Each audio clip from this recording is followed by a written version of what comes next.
The tension between Iran, the United States, and Israel has escalated significantly in the recent hours that has seen so many people go into panic mode because, it's missiles. But most of these missiles haven't been able to be intercepted, and that is what is causing a lot of panics because some of them are landing in residential areas, and there are so many retaliatory military actions that are targeting the most bases that are within the regions. That is the region of Qatar, UAE, Bahrain, Kuwait, Saudi Arabia. And we don't know how far this is going to be escalated now that even the supreme leader, Ayatollah, has been killed. Throw the regime. When we are finished, take over your government. It will be yours to take.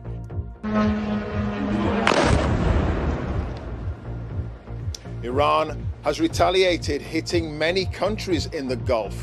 But there are imminent threats. There's going to be more attacks coming in the next hour or so. But what we understand that we also received an emergency alert going off on our mobile phones, where the authorities here in Qatar are urging everybody to stay in.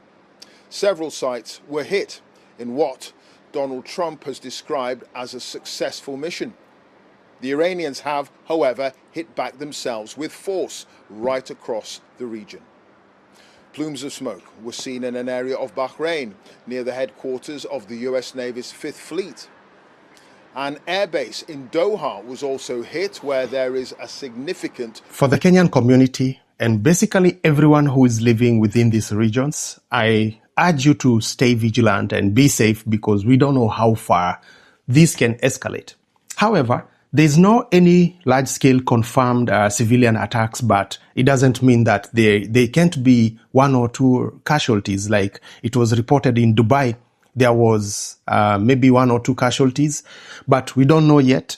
There are other countries that are close to the region, especially Qatar, Bahrain, and Saudi Arabia, Kuwait. I'm yet to receive any tangible news or rather updates that can bring about, closure to this tension. Even though authorities in most of these countries have heightened their security and increased their monitoring systems, and I understand there is a system where they're using emergency push messages to alert their residents to stay indoors and to stay safe. And if you're in Gulf, just make sure that you follow only the official government communication channels. And also, we try to avoid spreading the social media and verified videos that people might be spreading of this terror.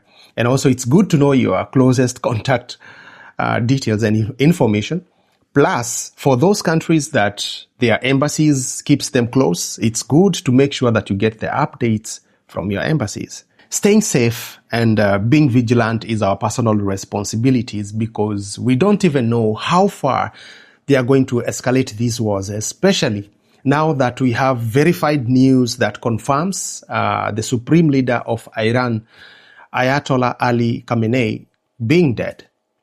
See, in the recent past, the supreme leader of Iran, Ayatollah, has traditionally framed retaliations as defensive and strategic kind of a way rather than offensive. And he has been doing this to avoid the global scale war escalation. So that's why you see when they have been hit by the US, they try to send the signals by hitting back, and they try to target mostly the American bases that are within the region of their reach.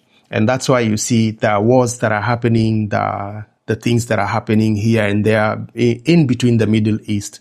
And Middle East countries like Qatar, Bahrain, UAE, Saudi Arabia, in most likely cases, they might not respond directly to Iran. So it's a very complicated war, and we just hope that it doesn't blow into a global war where the most world superpowers or the big countries will directly inject their machineries into the war, because that can lead to a World War III. So now, as the situation remains, we just hope that it maintains to be exactly the way it is.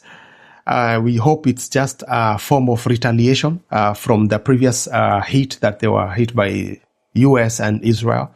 So let's just be watchful and see how things unfold. In any case, I'll keep you updated. I will just keep on checking on the updates from verified media groups and all that. and government communication channels. So see you on the next one.